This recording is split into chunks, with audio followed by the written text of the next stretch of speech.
कल जो फैसला इलेक्शन कमीशन की तरफ से किया गया, जो इस्लामाबाद के 3 MNAs हैं इलेक्टेड, उन्होंने अदम एतमाद का इजहार किया था इलेक्शन ट्रिब्यूनल के ऊपर।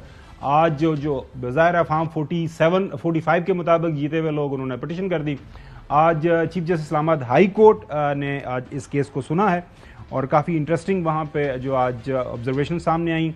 स्टे दे दिया गया है, अब जो है मांगा गया है अटॉर्नी जनरल से या बाकी लोगों से, इलेक्शन कमीशन से भी, कि जनाब अल्लाह तुहानू की तकलीफ हुई है कि तुम इलेक्शन ट्रिब्यूनल चेंज करवाना है, तो मसला की है थोड़ा।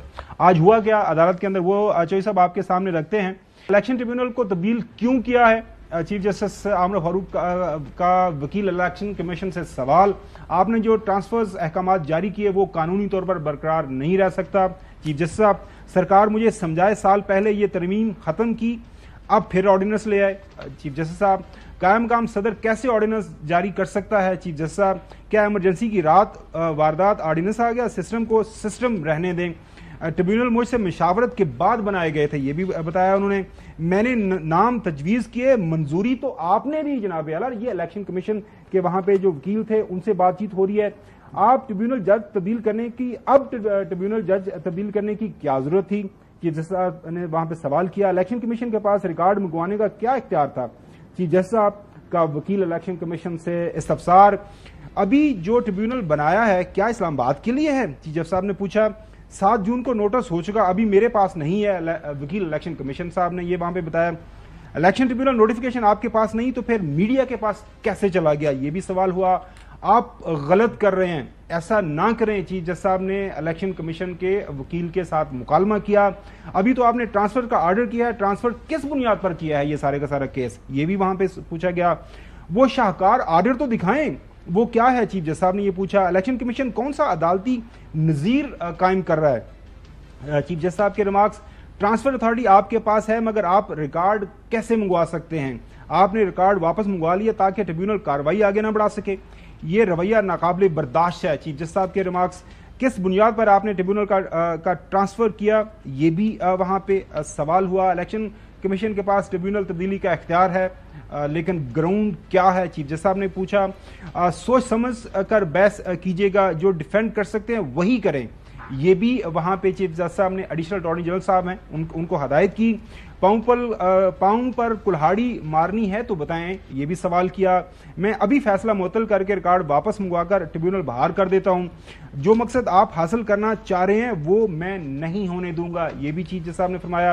इस्लामाबाद के 3 हलकों से मुतल्लिक कार्रवाई आगे बढ़ाने से रोक देता हूं। चीफ जस्टिस साहब ने के रिमार्क्स, इसका फायदा दूसरे फ्रीकैन उठा रहे हैं जिन्होंने जवाब जमा नहीं करवाया। चीफ जस्टिस साहब के रिमार्क्स, नए ट्रिब्यूनल में कुछ भी नहीं चलेगा जब तक केस जेरे समात है। ये हुक्म आ गया आज। अटॉर्नी जनरल जाती हैसियत में इस केस में पेश हूं। चीफ जस्टिस साहब ने हुक्म दिया, अगर मेरे जज पर इल्जामात लगेंगे तो अदालत इसको संजीदगी से लेगी। जिन्होंने जज पर मुतसब होने का इल्जाम लगाया, क्यों ना इनको तौहीन अदालत का नोटिस जारी कर दूं। ट्रिब्यूनल जज हाईकोर्ट के जज हैं, इस बात को जहन में रखना है आपने। खुदा का खौफ करें, हाईकोर्ट के जज के बारे में इस तरह की बातें आप कर रहे हैं। बताएं क्या अकरबा परवरी हुई, वरना तौहीन अदालत का नोटिस जारी करेंगे। आइंदा समात पर अंजम वकील खुद आए, वरना तौहीन अदालत का नोटिस दूंगा। इस हद तक गिर गए कि अपने फायदे के लिए जज पर कोई भी इल्जाम लगा दिया जाता है। चीफ जस्टिस साहब के रिमार्क्स, अगर इल्जाम गलत साबित हुए तो इसके नतायज मालूम हैं रुकने असम्बली को। यह भी सवाल हुआ, वो 5 साल के लिए नाअहल हो सकते हैं। इस्लामाबाद हाईकोर्ट में केस की दोबारा समाअत 24 जून को हो गई। चौधरी गुलाम हुसैन साहब, ये वैसे तो मैं हसन से पूछूंगा, हसन ने काफी इस पे तैयारी की, हमें सारी कानूनी मुशगाफियां बताई कि एक इख्तियार है, एक राइट है, उन्होंने चीफ जस्टिस साहब ने कानूनी साहब इस्तेमाल किया। अच्छा, अब सवाल यहाँ पे ये है कि आम फहम में मुझे कोई कानूनी जो है इल्म ज्यादा नहीं है मेरे पास, वो मैं तो ये कह रहा हूँ कि फॉर्म 45 लेके आई ये तीनों MNA जो है, राजा साहब, अंजम साहब, डॉक्टर तारक फरूज साहब, और हारने वाले लोगों के ऊपर ये करें कि ससी जितने हो या ऐ साढ़े वोट गिनो, वो गिनवा नहीं रहे। वो थैले खोल के गिने होंगे चौधरी साहब। अच्छा यार, ये इनको हसन साहब को कहें कि कोई नए पॉइंट्स लाया करें। कल वो बारी साहब थे, उनसे जब मौका था तो उनसे तो आप कुछ उगलवा नहीं सके। अब आपका क्या मौका है, मुझे नहीं समझ लग रही। मैं पूछता हूँ, सीधी सी बात है, हाई कोर्ट के जज ने कहा कि अपना अपना रिकॉर्ड ले आओ, जो झूठ और गलत बयानी करेगा मैं उसको यानी छोड़ूंगा नहीं। उसके बाद ये भाग गए हैं, बाद में वो एक नया ऑर्डिनेंस जारी हो गया है, उसके बाद ये 3 केस वहाँ चले गए हैं, वहाँ उन्होंने और जगह रिटायर्ड जजों को यानी भेज दिए हैं।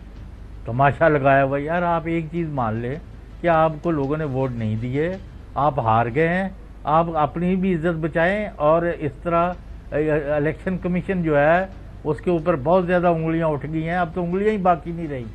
अब तो उनको चाहिए कि बस करें, और कोई यानी मैं इससे ज़्यादा कहना नहीं चाह रहा। अच्छा नकवी साहब, ये जब ट्रिब्यूनल बना, चीफ जस्टिस साहब ने फरमाया कि मेरी आपसे मुशावरत हुई, नाम पेश हुआ, आपने एग्री किया, न बन गया। अब जो है वो मोहतरम जज साहब हैं, उनके ऊपर ये मुख्तलिफ जो है इल्जामात लगा रहे हैं, कोई अकरबा परवरी का पुराना उनका उनके साथ अलग, उनका उनके साथ अलग। लेकिन केसेस का फैसला शवाहिद की बुनियाद के ऊपर होता है। अगर आप मुतफिक ना हो तो आप अगले कोर्ट में चले जाते हैं, इस्लामाबाद हाई कोर्ट से फैसला आपके खिलाफ आ जाता है तो आप सुप्रीम कोर्ट में चले जाएंगे। Tribunal, that's what it means actually. उनके पास भी इख्तियारात वही हैं। अच्छा, तो वो आपके पास ऑप्शन तो वही है कानूनी, लेकिन ये वो काफी ज्यादा इल्जामात लगाए और चीफ जस्टिस साहब काफी बरहम थे। क्या तरीकाकार हो, मतलब जाहिर है असल में तो गिनती होनी है ना, तो गिनती के ऊपर क्यों इतनी जो है वो ये लातलाल से काम ले रहे हैं?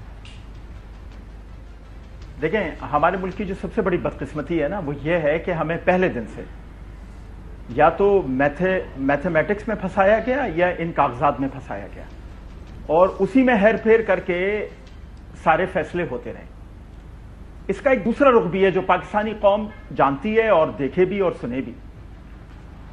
पूरे पाकिस्तान से जितने भी लोग जीत कर आए और उनके मुकाबले पे जो लोग जिनको डिक्लेयर किया गया है कि वो हार गए, आप जरा उनका लाइफ स्टाइल देख लें, उनका बैकग्राउंड देख लें, जीतने वाले कितने अरबपति खरबपति लोग हैं और हारने वाले जो हैं उनका लाइफ स्टाइल क्या है, बैकग्राउंड क्या है, वो मिडिल क्लास से हैं, कौन सी क्लास से हैं। तो बात यह है कि जब पाकिस्तानी अवाम की बात होती है ना, तो पाकिस्तानी अवाम अपना नुमाइंदा मिडिल क्लास के आदमी को ही समझती है, अरबपति खरबपति को नहीं समझती। कराची इसकी सबसे बड़ी मिसाल है। कराची में बड़े बड़े इंडस्ट्रियलिस्ट जीतते थे, फिर एक मिडिल क्लास जमात आई और उसने अपने लोगों को खड़ा करना शुरू किया और वो जीतते रहे। वो अलग बात है कि बाद में वो सारे मिडिल क्लास अरबपति और खरबपति बन गए, लेकिन जब वो जीते, जब उनको नॉमिनेट किया गया, वो सब मिडिल क्लास थे। तो अवाम मिडिल क्लास के साथ खड़ी होती है। अब मैं एक छोटी सी मिसाल देना चाहता हूं बड़ी माजरत के साथ। शोएब शाहीन साहब का एक केस और उनके मुकाबले पे कौन है मुझे नहीं पता, वो यकीनन ये तीनों लोग जो जीते हैं ये सब बड़े अरबपति और बड़े मालदार लोग हैं। तो शोएब शाहीन साहब जो हैं वो एक मिडिल क्लास तबके से ताल्लुक रखते हैं और अवाम उन्हीं के साथ खड़ी हो।